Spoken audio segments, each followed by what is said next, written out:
Brother Jones, thank you so much. I do appreciate that. Come on in. Come on in. We are balanced now. Did you notice that? I did. Yeah. We ran a social experiment earlier.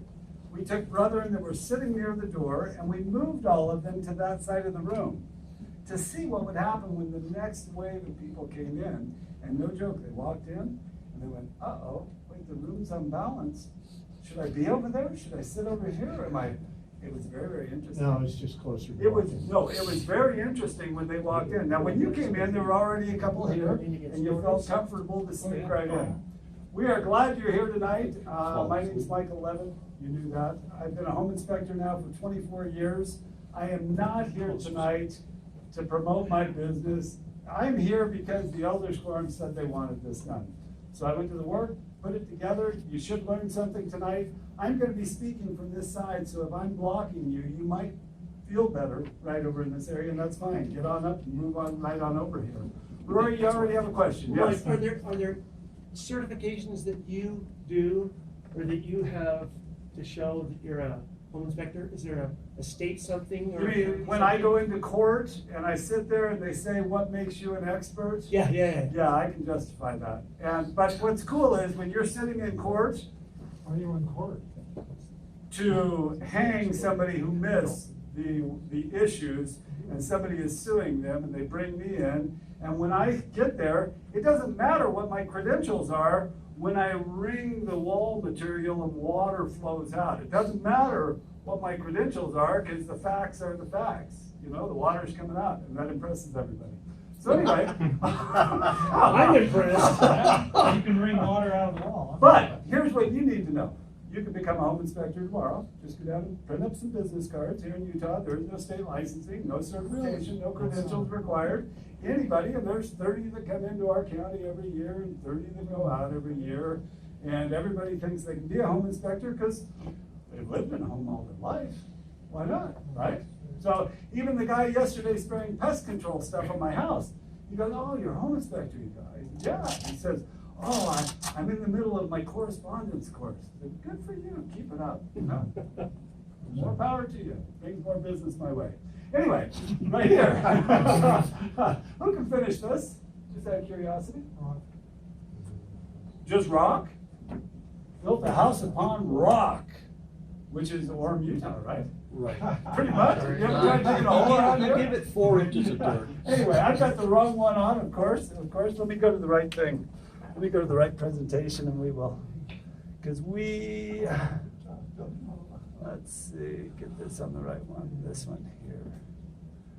Okay, and slideshow from the beginning. That should be the right one. Are we up there now? Good, yeah, we're up there. Okay, all right. So as we move through this, what we're going to discuss tonight, things you can look for in your home. And this is a pain because you're all men. You're the worst people for me to give this presentation to. You don't care. Why? But if the mothers were here, oh boy. Oh boy. That's why you didn't bring any spouses with you, because they'd be taking notes and you'd have a honey-do list a mile long by the time this is over. You're going to determine if there is an issue. You're also going to see what action you should take. We're going to talk about toilets, we'll talk about roofs, we'll talk about water mains, grading, trees, water heaters, radon, exteriors, termites, all this in about 45 minutes. Incredible. Wow. Anybody know what this is? You do know what this is. And if you do not know what this is, just raise your hand. No idea. Okay. This comes with every range. Electric. On demand. Electric or gas. Gas ones are even more impressive because what happens here is little kids will take a range, they'll open the door, they'll step on it, and the whole thing will topple over them. And with an electric one, it's cool because they just get squished and they scream. Not cool, it's boring. But when it's a gas one, then not only do you have the toppling, but you have the shearing off of the gas line, the whole house explodes, and it burns up all the evidence. All because of this bracket right here that comes with every range. So here's what I want you to do. Number one, when you go home tonight, I want you to go to your range, and I just want you to carefully put your hand here, put your hand on the back, see if you can rock it forward. I don't want you to break this back panel off, but it should be secure. Keep in mind that a little kid will open up this front door and will step on it to climb up onto that shelf. Oprah Winfrey, back in the early 2000s, she did a show on this, and she was very influential because she spoke to women, not to you guys. Got that? Who are the ones that install the ranges? Men. Not, yeah, you're right, the men.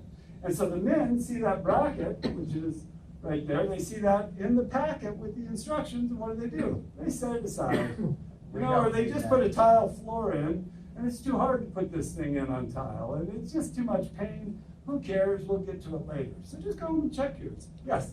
Our dishwasher has the same problem. Mhm. If you pull the door out, sometimes the whole thing will come out. Okay. But you can't get at the back because Right. it's underneath the. Good. On dishwashers, there are two little top flange plates that screws are supposed to go into the counters, but now we love granite countertops. Can't screw in there unless you put these special sets in. So what they do nowadays is they'll come through the side of the door casing and put it into the cabinetry. But once again, great thing, the stepping items. Yes? Does this bracket go to the floor? Is what you're Goes to the floor, it either goes to the back wall or it goes down the floor. What happens is this, the foot of the range slides into this and prevents it from toppling over, hence the name anti-tip bracket. Got that? So that goes I on. told you the- I'd share at least 10 good things with you. On the leveling foot? Yeah, on the rear leveling on the foot is where rear it goes in. Some of them engage into the back of the stove. There are several different things. If you don't have a bracket, they're about $7, you can buy them. But make sure that you have that, especially if you have grandkids or kids or short wives. I don't know if your wife's 5'3" and she wants to get the chocolate, you hit way up on top. You know, she may be right as well. Let's talk about toilets for a moment. Toilets are a fun thing because there was a woman who wanted to sell her condo. I'm inspecting her condo. She's selling it because she's sure her condo is possessed. Why? The water keeps coming Every out. 15 minutes, her toilet refills. And she knows that there's an evil demonic spirit that is possessing her thing. And what is it? It's a toilet flapper. These toilet flappers are $6 or $7. What happens to a toilet flapper? Inside the toilet, let me get this. There it is. Toilet flapper sits down at the bottom, is looking down in the tank, and you pull the lever, this raises up, and then it shuts back down. What happens over time? These flappers get hard. The rubber hardens. They no longer seal. Correct. They no longer seal. And so as a result, water leaves the tank. So you can run a little experiment if you need to. You can take a little piece of tape, put it on the back wall at the top of the water level. I think I have a picture. There you go. And then come back and look at it in 5 minutes and see if it's gone down at all. If it's gone down, then you know. You can also, if you raise up the toilet and you look at it, if you see the fluctuating water, you know, minutes after the thing is filled, and it's running all the time. You can put food coloring in the tank. You can run dye tests, there's a whole bunch of things you can do, but it's simple enough. If it's refilling, well, when's the last time you changed your toilet flapper? $6 for the flapper. If you want to change the whole flush kit, like $15 for the whole kit. No big deal. The bigger issue is you guys upgrade your flooring in your homes. Most of these homes were built with vinyl flooring, and now you want to come in with cool tile flooring. And what happens with tile is it raises the underlayment and then the tile from what the vinyl was. And so then you put a wax ring down, and what do you end up doing? You end up tightening it down, and then water leaks all through the toilet base, and you get water that comes out through here, and you get water that there's a wax ring, water that rots the subfloor, and you got major rot going on from a leaky toilet base seal. Those wax rings, they run about I think $1.99. If you spend a lot of money, you can spend $5.99 because there's a Teflon ring in it.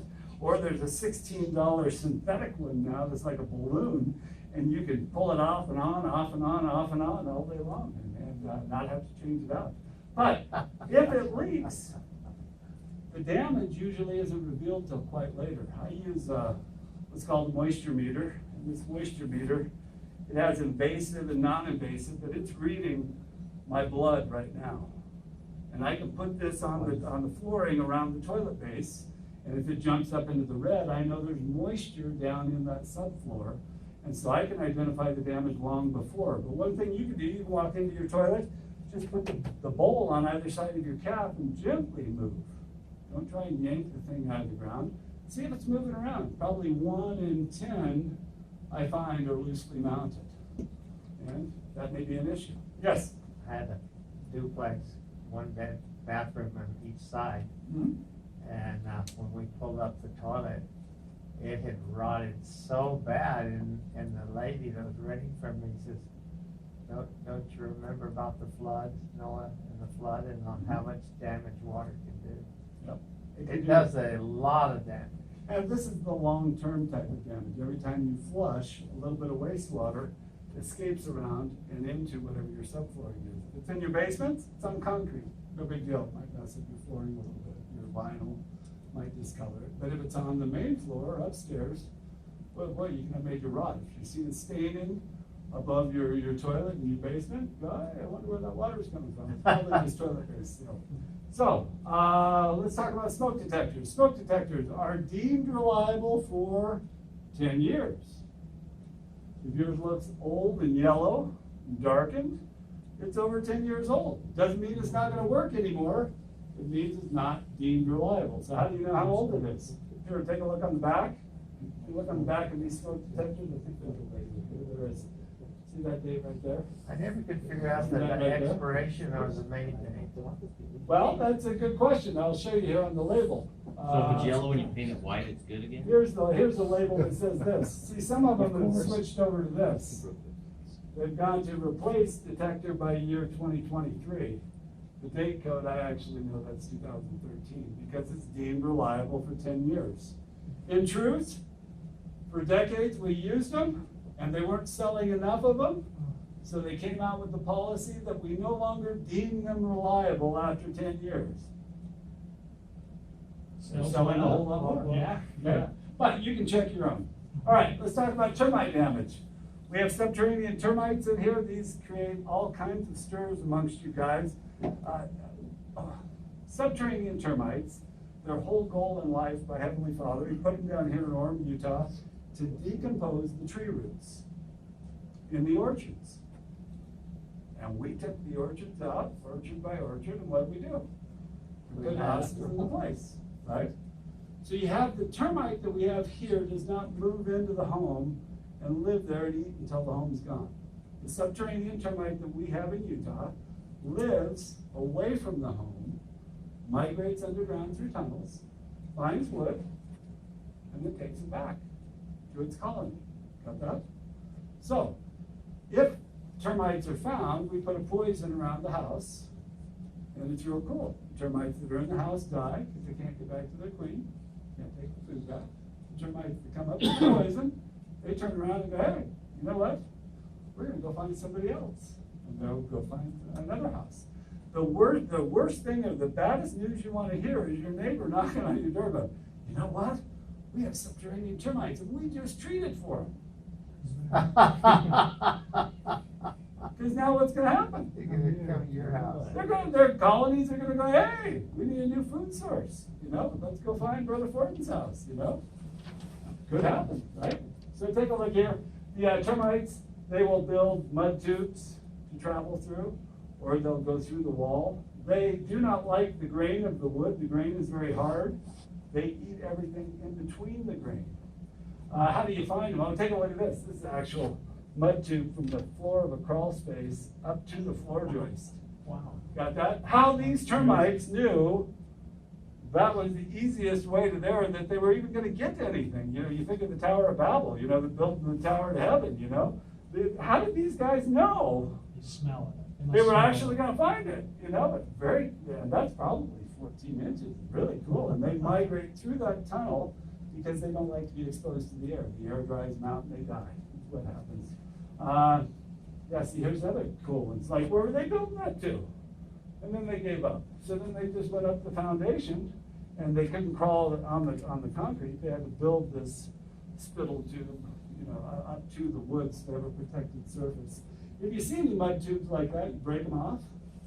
And if you don't see any activity, it doesn't mean you're termite free. It means that maybe they'll be back in 3 or 4 months. The migration tubes are all in place.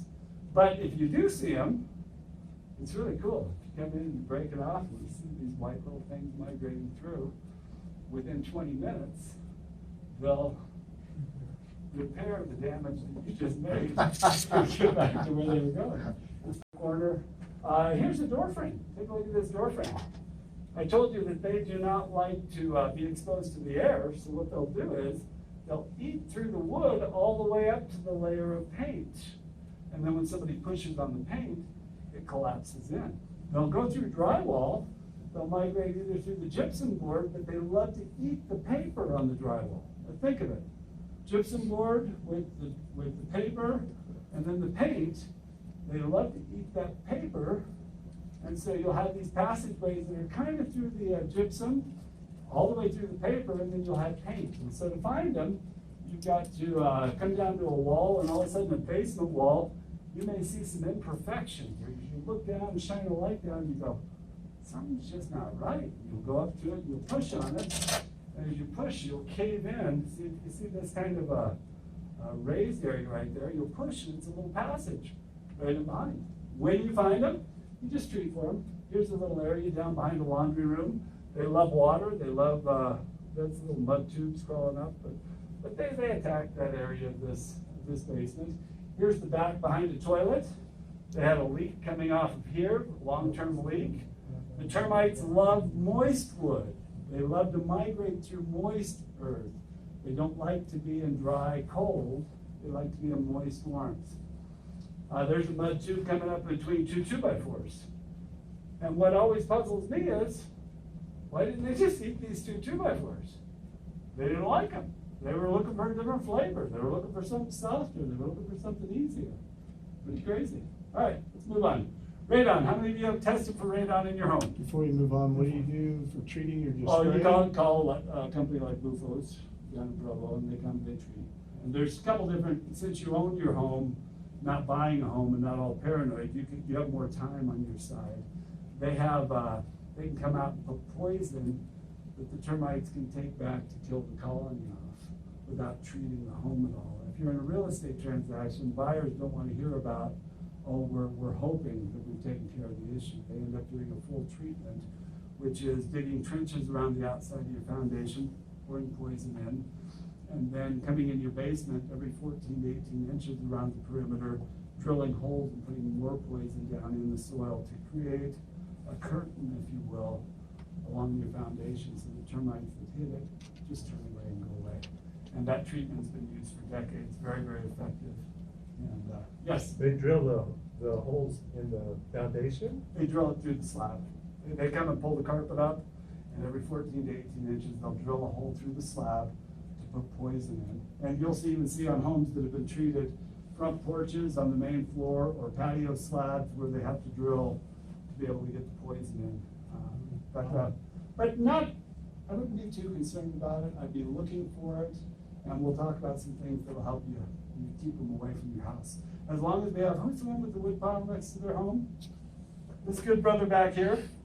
He's our sacrificial lamb. We love people like him that will put a wood pile right next to their house because all the termites are just over in his wood pile in his house.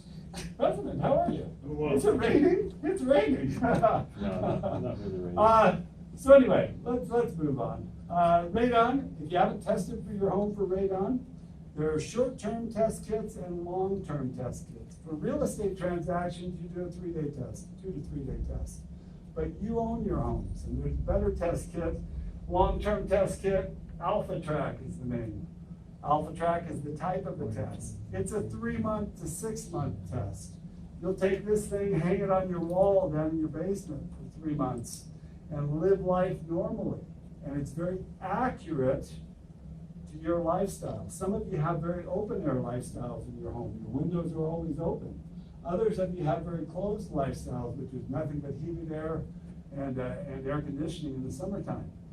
Those of you that have a closed air lifestyle have more higher chances for radon. I went through the neighborhood, and there's only 2 houses in the neighborhood that I could visibly see a radon mitigation plan. This is the radon mitigation system right here. They ran it on the exterior of the home. This pipe continues on downstairs into the basement where they drill a hole and they seal this pipe off to suck the gases to this pipe. This fan runs 24 hours a day and it sucks the gases from under the home up through the pipe and vents it off out up through the roof.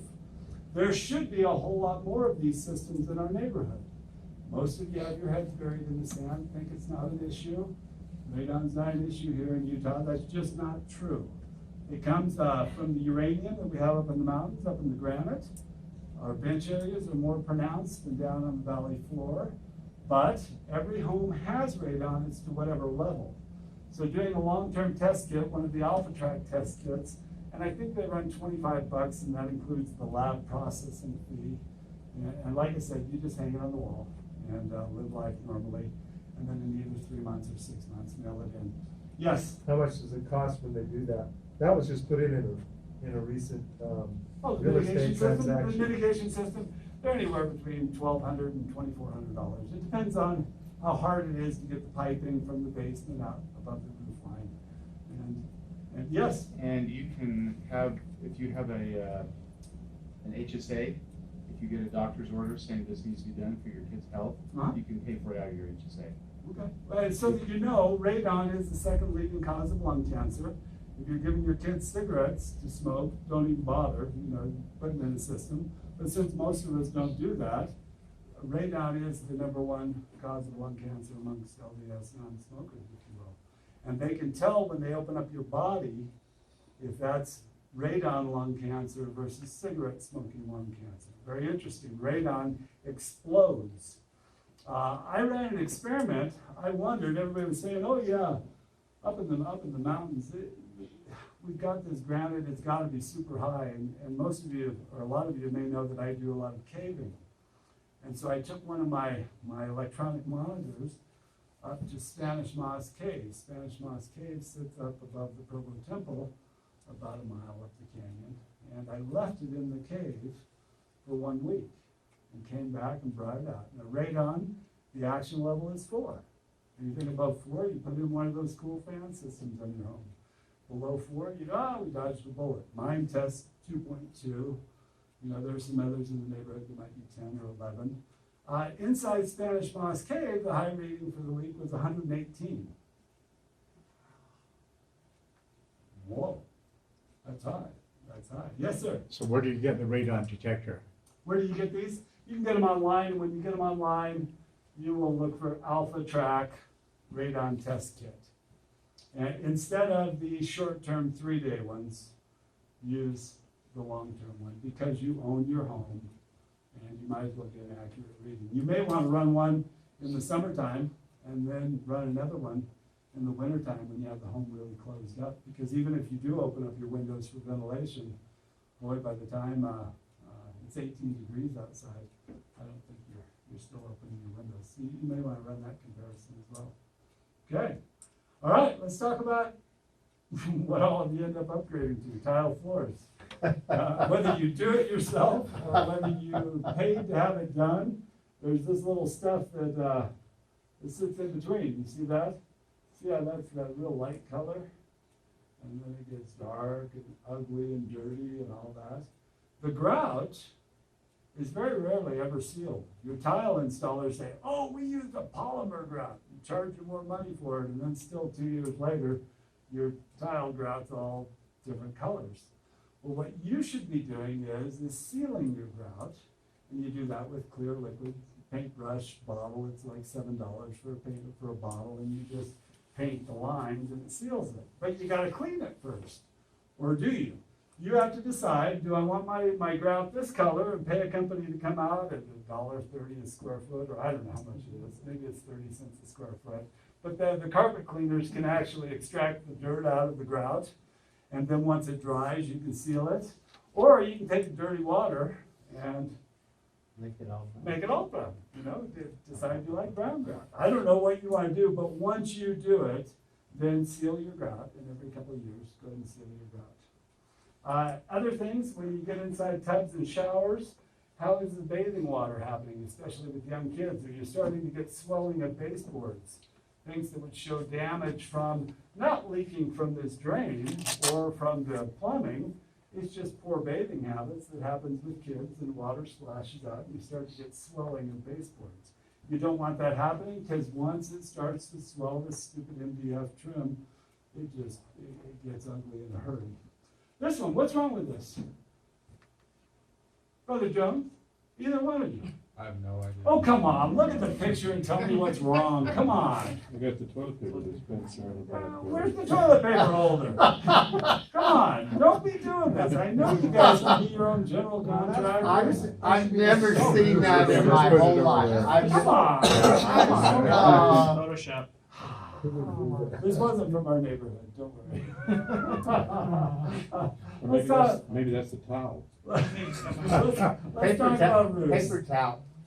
Our roofs, most of the roofs in our area are gradual pitch and easy to get up on and look at. Some of us have steep pitch roofs, but you see this roof here, you know they have issues, they need to take care of them, it's pretty obvious. But this is one that all of you, with your houses, need to start looking at. This is the plumbing pipe penetrations, and if you see the seal rings around here, they tend to rot out starting at about 12 years, 13 years of age. It's something that hopefully when you get your new roofs, they're putting on new roof jack flashings. But there are different methods. Some people get up and just goop this until they redo their roof and then replace the whole flashing. But you need to start looking for that. Get up on your roof and on the sunny side, look for splits in those rings. And it's much more common. And these holes, that allows water to trickle through, and it goes down through, and it hits the top of your drywall and your ceilings, and it just becomes a long-term pain in the rear. Why? All because of the little gap. See the rubber ring that's down there. How much are they if you want to buy a brand new roof jack flashing? Come on, not that much money, you know? You could go buy 6 of them and just replace all of them on your roof if you wanted to. Take a look at this roof here. Yes? We had a problem that they never sealed it in the first place. Mhm. And so, since we get a little rain, we never found the correlation between rain and water dripping in the main floor. Mhm. It was going down the pipe Mhm. and coming out on the main floor, not on the upstairs part. Oh, yeah, it'll chase the And pipe so, right and so down we to could the never ground. figure, we had several people come in, and somebody went on the roof and says, hey, they didn't seal that They didn't seal it, yeah. at all. Yeah, there are several penetrations that, I'll show you in a couple pictures here. Take a look at this roof, this might be your roof, it's from our neighborhood, but you'll see the replaced shingle strips. You'll see this is a 3-tab shingle, one long shingle with 3 little tabs on it that tend to blow away, cheapest roofing material known to man. And after about the 15-year point starts to deteriorate. By about 20 years, you're thinking, oh, I need to replace this. Or you start spot replacing, which is what they opted to do here, which is fine. If your home, when you pull up to it, faces north, you think everything is fine and dandy. But if your front of your house faces south, if the sun beats on all day, that's where all the damage happens. This is a south-facing roof. The north-facing, you know, it holds up 5-10 years longer than a south-facing roof. So don't be lulled into a false sense of security if you have a north-facing roof. You think, oh, my roof looks fine. No, go in the backyard and look where the sun's really hitting it. You'll see this home right here. You'll see the penetrations. Now, what's interesting is these are plumbing penetrations. They have rubber seal rings. This is an exhaust vent or exhaust flue, and you'll see that little bead of caulking there. You get a lot of water that can leak down through there. That expansion and contraction, you have to seal that every year or so. Yes? I just took a swamp cooler off and was told that the pipe for that didn't need to be as tall. Yeah, well, I'll show you a picture of it. I'll show you a picture. What's the clearance? Well, let me show you here. See this? For a long time, they put these discharges right next to the swamp cooler, which means when you turn the swamp cooler on, You're what's it sucking in inside, right? carbon So there's a 10-3 rule. Anything within 10 feet of this termination, this is supposed to be 3 foot higher. So you'll see some, and I have a picture in here in a couple of a house that still has the extension pipe on. Take a look, and you see the imperfections in the roof? See the missing shingle tabs? See all those through there? And it's time to start spot replacing. Take a look here, all the extra penetrations. Where it terminates, it doesn't terminate 3 foot above, does it? Hey, It's Mike. common. Yes. They haven't sold 3-tab for about 15-20 years, They have still they? sell it. They still They sell still it? sell it, yeah. Yeah, they still sell it. You see all the, whenever you start seeing roofing tabs laying all around, or you go out in your front yard and you see roofing tabs in your front yard, and you have a black roof and these are brown shingles, and you go, oh, wait, these are my neighbors. Oh, mine are over in that yard. Oh, okay, yeah, you need to look in your neighbor's yard for your shingle tabs, okay? Here's more spot replacing, and yet to replace these, what a pain that would be, right? Very, very steep. Here's one, take a look, this is in our neighborhood right now. See that extension pipe that was added for the swamp cooler that used to be right there? And then they got rid of the swamp cooler, re-roofed, and left that monument, that rocket ship blasting out. Yeah, what should they do? They should come in, they should just remove this section, put this Chinaman cap right back out there, which is what it really was. Yeah? Before we leave this slide. Is this your house? When we had our roof redone, well, we had the tornado rip the roof off. Uh-huh.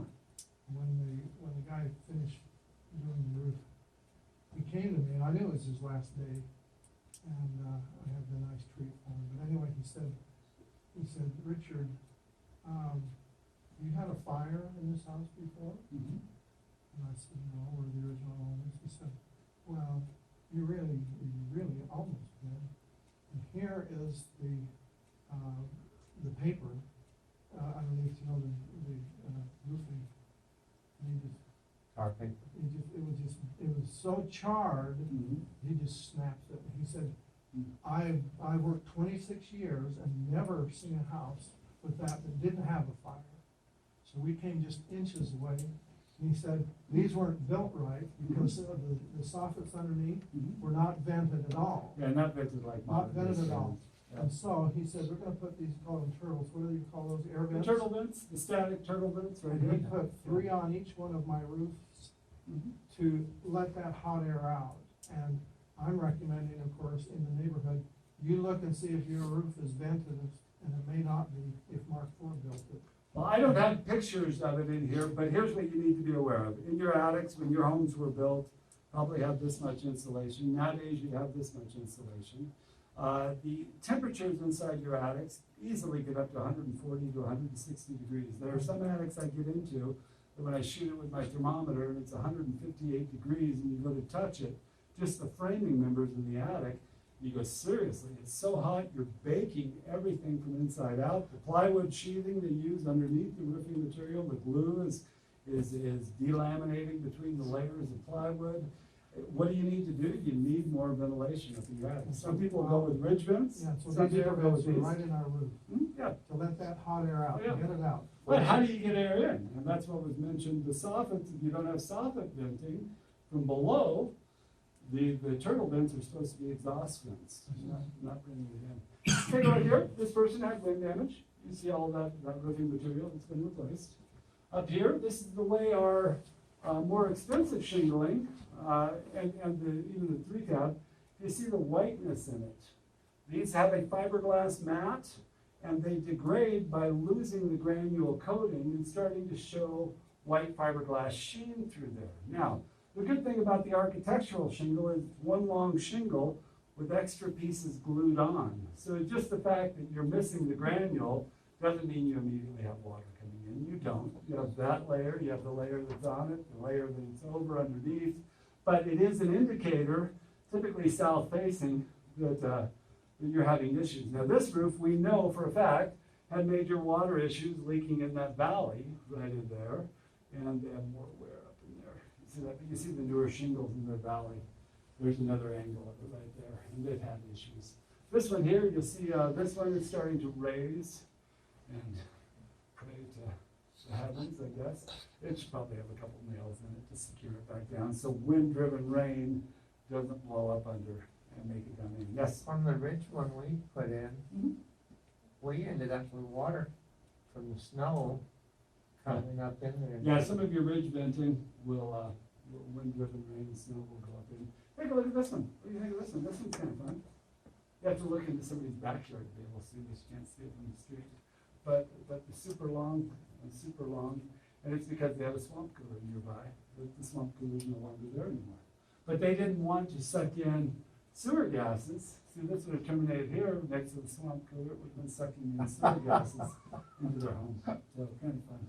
Up here, this roof here, there's some major structural issues up on the way that's joined in up there.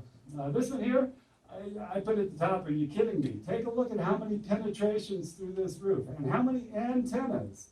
I have no idea, but we have antenna there, antenna mount there, antenna there, antenna there, antenna there.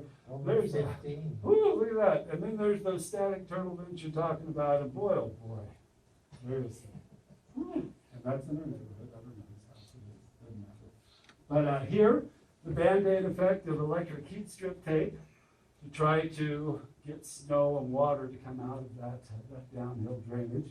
You'll notice down here the bleed out on your gutters. You'll notice all the staining down on the stucco wall down below. This ridge cap here, you see what's going on here. See the way it all deteriorates up here, which doesn't mean water entry in because everything overlaps itself, but it's letting you know, hey, it's time for a new ridge cap on this place. It was a more extensive type of ridge capping, and then you see all the water staining that's leaking where water shouldn't be leaking. This one here, what do you think? You're right, they added on to the house. See the different line right across there? Take a look at this one. This one's a fun one. Look at this chimney. Look at the brickwork. And then all of a sudden it changes, and then fronts are popped out all over and popped out all through here. Yeah, pretty cool. And then this is down below that chimney. You know, anytime you start seeing staining like that, it's screaming at you, saying, hey, I've got an issue here. That one? Ran out of money. I think it was the add-on, maybe add-on garage or something you tried to integrate in. This one here, this is where the swamp cooler used to be, right there. Their solution was put on a thermostatic attic fan, and then they still have that extended pipe, which sticks way up there, doesn't even need to be there anymore. Another valley, you see replacement repairs in that valley. Let's get onto the water main. I need you to go home today, and here's what I want you to do. I want you to look inside. I want you to pull this cover off. Most of you are turning your sprinklers on right now, right? And as you energize sprinkler systems, that stop and race, that valve way down low can sometimes be leaking. And I need you to become familiar with your water meter. And we have various different kinds of water meters, but as you look at it, I want you to see this red thing here, not the needle. See that? I want you to look at the blue triangle, not the needle. Once again, there's that star there. There's a triangle. Those are a low flow water indicator. If you have a faucet dripping in the house, the triangle will move ever so slowly as you're watching it. If somebody's taking a shower, it's spinning like crazy. But you need to open that up, look, and make sure that yours is stationary. It's not moving. If it is moving, now you need to start doing some troubleshooting. And one of the things that happens every spring is when you turn that T-bar and you don't quite get it all the way on, and you got all this water 6 feet underground there at the valve that's energizing your sprinkler system. Or you have a leak on your sprinkler main. Yes? I walked across my neighbor's yard and it was all soggy, Mm-hmm. and he just hadn't completed that. Right. So But he didn't have to replace it. this will tell you. It'll tell you. if it's This will moving. tell you that something is leaking between that meter on into the home. Make sense? Now, if you want to isolate it further, if it's moving some, you can go in the house, turn that one off. Now you just have from the house to the shut-off on the inside, and if it's still moving, you go, oh, I've got something on my sprinklers. And you may have something leaking on your sprinklers that's running in, and you're having water come in your home in the summertime from a 24/7 leak on your sprinkler system, on the powered side of your sprinkler system. So think of that. Now, if you come out and let's say it stops when you shut off on the house, then you know the leak is on the inside of the house. Then you need to be looking at faucets. How many of you have ever done this before? Or better yet, how many of you, that's new information? What do you know? Okay, new information. All The right. worst thing I heard is somebody said it's against the Orem city ordinance to open the. Absolutely. lid. They'll throw you in jail. They'll come right out. Why do they do And that? a normal tool doesn't fit out real easy, so just use some channel locks. And But just why open do it. they tell us that? Because they don't want you in there. All you gotta do is mess it up. And nowadays they have electric sending units on them too. Some of them have digital, the brand new meters are digital. You kind of have to look at the numbers and monitor it that way. Yes. How sensitive is that low flow meter? What kind of flow do you need to get before it? That's what I'm telling you. A drip on a faucet. A drip on a faucet, well, you'll see that? You'll see it moving ever so slow. Yeah, okay. And the quicker it's moving, the more of a leak you're looking for. And if you feel you need some help with it, if you're finding it's moving, you can't troubleshoot it, call me, I'll come over and help you with it. But this is valuable information that will help you know whether or not your water main is intact. You know, if you open up that water main cover out there and you have standing water in there, and there's no movement on your dial, the leak is on the city side of the meter. Got that? And it can go on for years. They And it don't will- like that. And it will chase that water main trough that was dug up to your house, and it will fill the perimeter around your foundation, and you don't even know it, and it's with city water. And you're having leaking coming in the house. And so, no, the city doesn't like it when it leaks on their side. And if it's on your side, if you have water in there, not just after you put your sprinklers on, but, you know, you go out there in the afternoon, you open it up. If you have standing water in there, call the city, the water department, they'll come out and look at it. They'll troubleshoot it. Yes? Mike, President, could you share with us what you discovered after you got home, President Hawks? Well, I'm sorry. What did you What did I do? discover? I'm sorry, what? What did I The discover? repair you had to do a couple years ago. Your water. He dug up mine. Oh, we had a blockage and then they found a belly in the line and we had to. Oh, on your main sewer lateral? Well, out underneath the sidewalk, they had replaced the sidewalks and anyway, nothing to do with that. But there was a belly and we had to have it replaced. Are you out talking to- your main sewer lateral? Yeah, main sewer Yeah. lateral, from the house out to the Right. street. Of which Orem City has an insurance that they would love you to buy. And the reason they have this insurance, they're one of the few cities that have it, is because they were tired of dealing with the phone calls from all the issues with the mature trees in our area, that people will want to blame the city. So they said, here's an insurance policy. We'd like you to buy it. And Yeah. now if you don't buy it, and you call up, they say, what, you didn't buy our insurance? And they wash It's their hands of it. $6.99 a month. Well, they have two insurances, one for the sewer and one for the water line. Yes. Yes. Yes. And they instituted that about 8 months after we did our return. Yep. And is it a good thing, is it a bad thing? You can get a plumber to come out with a video scope and they can video scope the line. And they can tell if the camera all of a sudden is submerged for 6 feet, they know that's a belly. And it's gotta have the nice slope on it. Somebody came up to me after church on Sunday asking about that. And did you know that when there's a break in your main sewer lateral and you're leaking sewer into the earth, they don't care about that. You know what they care about? They care about is surface water that goes down and goes into their main and into their system, because they're paying for every gallon of wastewater that goes through the sewer system, which is different than the storm sewer system. They don't like that. So whenever trees are breaking them and there's a breach, and they can get normal water in, it's costing them money because they have to pay for every gallon that makes it to the plant. So, let's talk about this, gutters and downspouts. You guys are so creative. I have to tell you, I saw more creative things, and this is what the standard is, right? You go buy a little extension like that. You know, but some of you, they terminate here, and then you just cascade and shower down. It's obviously lost a piece. Let's see. Here's one. This is a good one, because this is an underground one that goes out to an emitter somewhere. But when everything sunk down, it pulled off, so now where's all the water go?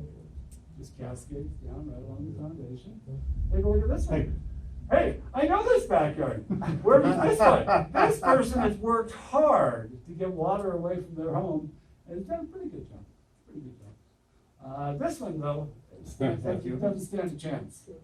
This one doesn't stand a chance. It doesn't matter whose house it is, but this water comes down, that's bent, it hits this, the dump truck, and the little toy block, try to get the water to go this way. But it doesn't matter, because all the water hits here, goes down in the basement anyway. And that's been ongoing for a long period of time.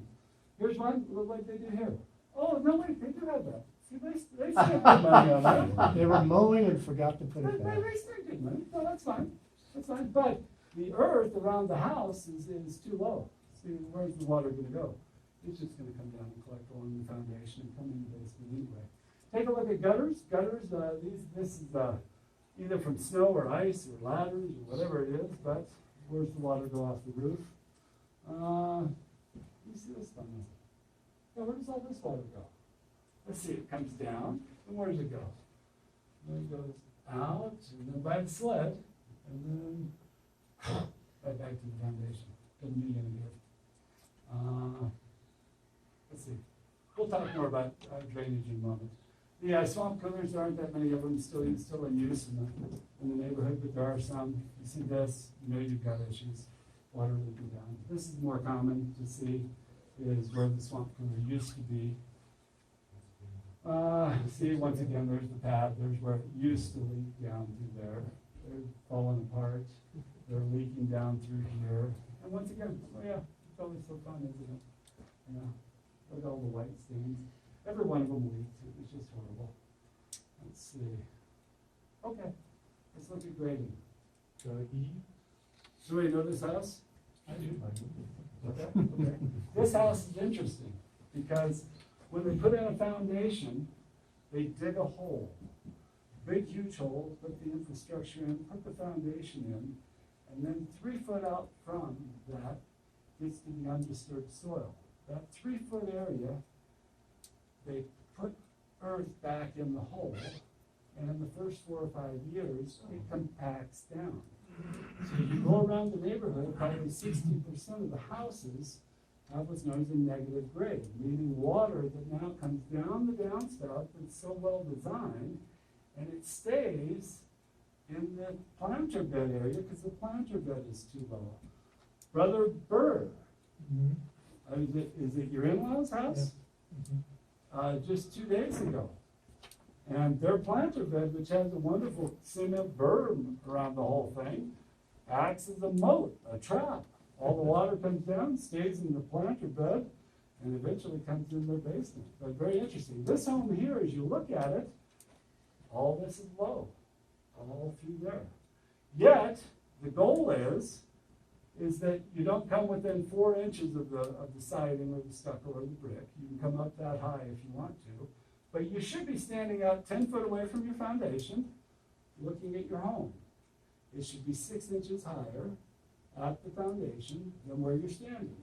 That gives you a positive grade that water hits and runs off. What needs to happen on most of the homes in the neighborhood is truckload of dirt, wheelbarrow. Fill these planter beds back up to the height they were originally before the soil compaction. If the builders have done their job, yes, they put in a foot, wet, tamp, pack it, put in another foot, wet, tamp. They don't do that. They just shove it back in, put it up kind of high, and in the first couple of years, it just compacts down. Okay, so looking at a couple of these pictures, there's another planter bed. And once again, they spent good money on all this. They've got all the foliage in there, they've got everything, yet that berm actually traps the water in behind. Take a look here, this is actually down, probably, see there's one of those cement things, it's going back down, so they put this pipe on and said, maybe we get the water over here, it won't run back around and collect all along their foundation. It's so common, all through house to house to house to house, and it's just because that's a compaction zone. In here, look at all the sprinkler heads, look at all these different sprinkler heads, look at all the foliage, look at the wonderful berm that's all around there, and yet, all the water just stays near the foundation. Same thing there. And you wouldn't be surprised if you go in and you pull the carpet up in the corner of that foundation, and sure enough, there's water entering there. Notice here, notice the level you're at, notice how everything is lower in that planter bed. Easy fix, easy to correct. And you gotta get water out of there, get the sprinklers out of there, and it just goes on and on and on. And all these, notice the good slope of the yard, notice how proud the house sits, but our issue is the first 3 feet away from the foundation, which is where our downspouts are terminating, if we even have gutters on the house. Once again, it just stays near the foundation. The foliage, unless you love it, get it off of everything. It's not doing your fences, it's not doing your houses, it's not doing any of it any good. Look at the exteriors of your houses. If you have stucco, this type of stucco is a hard coat stucco. I have a website called stuccofailure.com, and I feature in it this kind of thing. This is Brother Tanner's house, and I told him about it right away. You see the staining down here, the cracking, the discoloration? Cracking isn't bad in and of itself, but when you have coffee-colored bleed out, the coffee coloring comes from the decomposed oriented strand board plywood, and it bleeds out like black coffee. So look for that. It'll scream at you. It'll tell you. It'll say, you know what? I'm missing a kick-out flashing. I've got cracks and staining and discoloration all down through there. It's screaming, saying, hey, take care of me. And eventually, that whole 14-inch section of wall is going to be rotted out on the inside. You see it is all the way along here. See the staining and discoloration. Once again, no kickout flashing, which I have another website called kickout.info, and it deals with all of that. For some reason here in Utah, we seem to think that these wood trims around door frames are lifetime, never needing paint. You need to paint them. All your wood trims need painted. This aluminum siding holds up real well, but not the wood trims on doors and frames. Gotta paint them. We, because of our winds, we tend to lose some trims. It's on another house. You can see here where the soffit is fallen down. That's from wind hitting the house and the uplifting and it coming out. It can be snapped back into place. We have these bay windows on a lot of the 1978 to 80 homes with the brick bays that water is leaking all down through here because we never caulked this joint along here, and then we have sprinklers that attack them as well. You see the discoloration of the sprinklers along through there. See here, you look and you go, it looks fine. It's another home. What's the deal? And see that staining that's going through there? The stucco is screaming. I've got issues. This one should be self-explanatory. It needs full trims all the way through there. This is the back of the house, steep roof.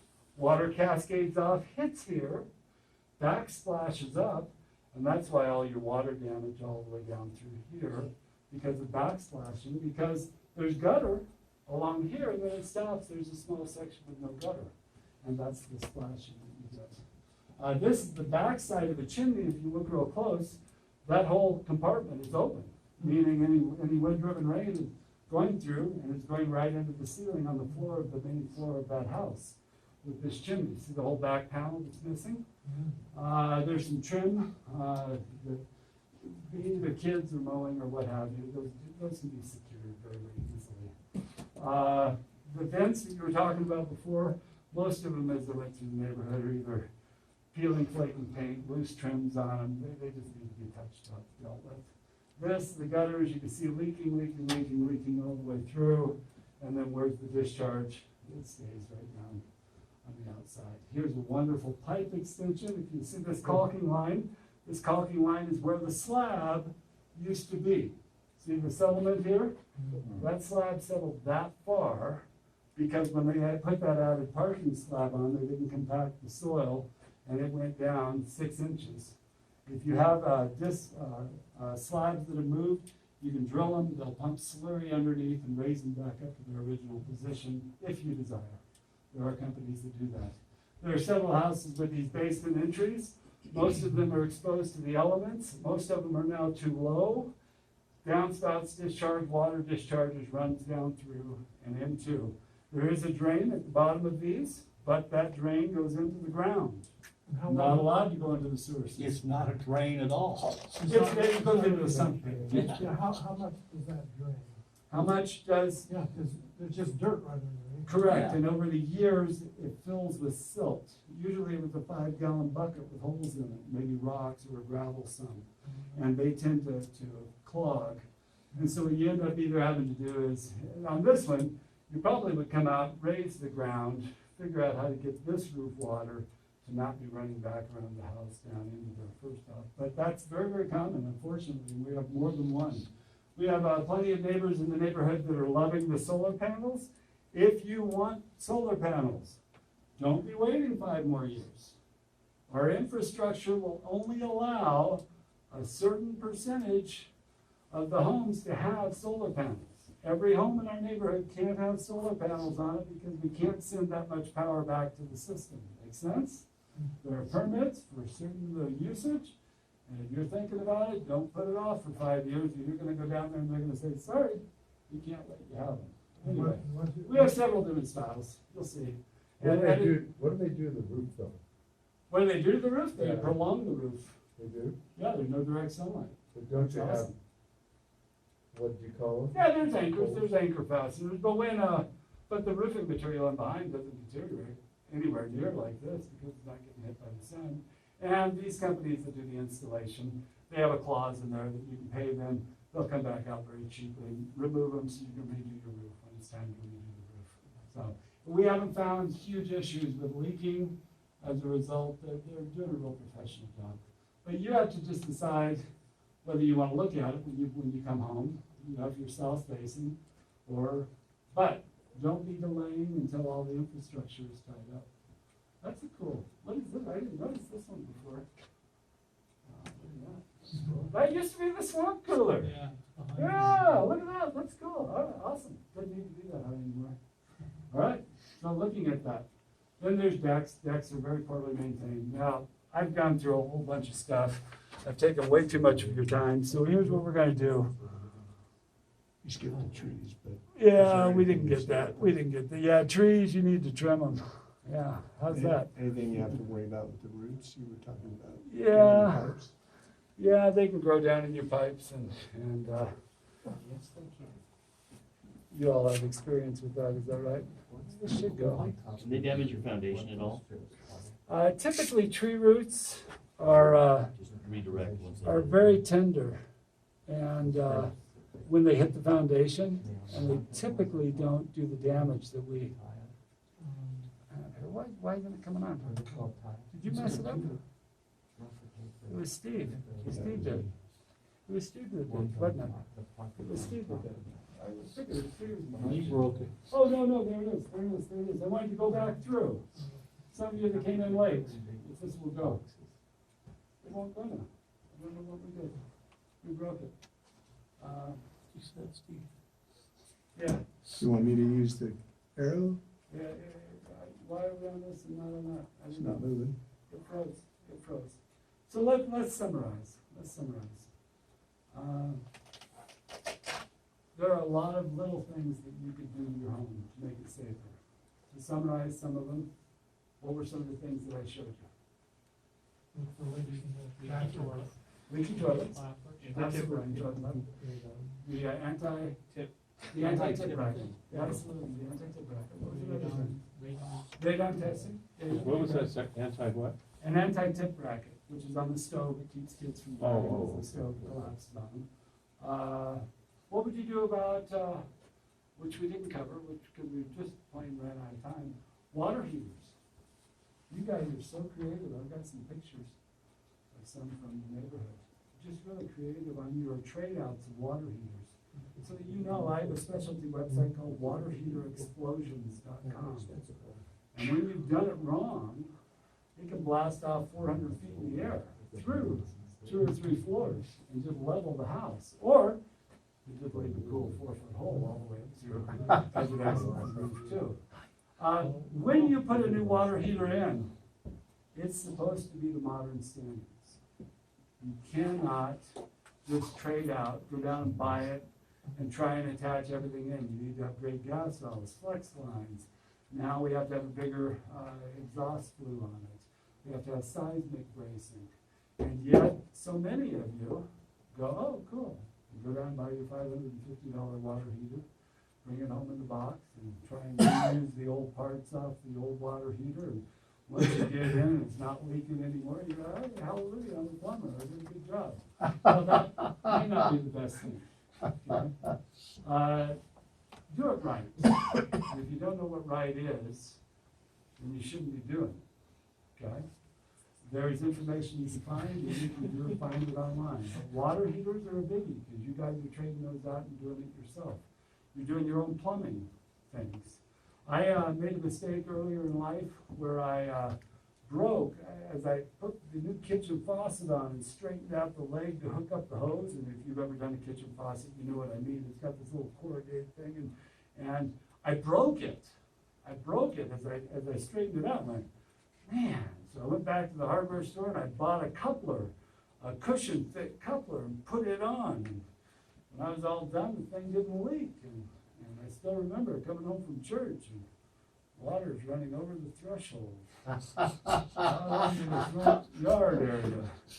And you come in and the sunken living room, there's now a lake of water. And you get over to the kitchen, you find out that my cushion coupling on my faucet didn't hold. It shot off. I don't know, and it flooded the whole place. And I should have gone to church that day. I guess is what I learned from the whole thing. I don't know. But maybe that's not the right lesson. No, it wasn't the right lesson. The lesson was I should have done the repair right. And I didn't. And as a result, huge flooding damage and major damage. You brethren are a great resource one to another. Just looking around the room, I've seen you in the neighborhood, and each one of you has different talents. And I encourage you, as you do these upgrades and repairs on your home, start talking one to another and draw upon the resources of your fellow brethren in the quorum. And we have a lot of resources right here in the quorum. And I leave all this with you knowing that most of what I've said today is just in one ear, out the other. But I hope you're standing on a little stool and I'm doing a smoke detector and looking at the date on the backside. You know, I hope you're upgrading those and that there's an anti-tip bracket. And I don't want to hear about a kid dying from the stove toppling on right in my own neighborhood. I don't want that to happen. And if you're worried about carbon monoxide, borrow my monoxer. You know, $699 test equipment. If you're worried about an electrical outlet and you want a bad boy, use this $400 thing. I'll loan it to you. I don't care. You know, if my radon machine's not in use and you want to borrow it for a day or two, great. Borrow it. Plug it in. I'd rather you guys be safe and I'd rather you do the repairs right than us to have major damages in the neighborhood. Yes. Can you put this as a PDF and just email it out? Oh, I could. Save it? I could. But I thought it'd be a whole lot better just to videotape the whole thing and put it up online, which I'll do. So we'll have to. Any other questions? I'll leave that with you in the name of Jesus Christ. Amen. Thank you.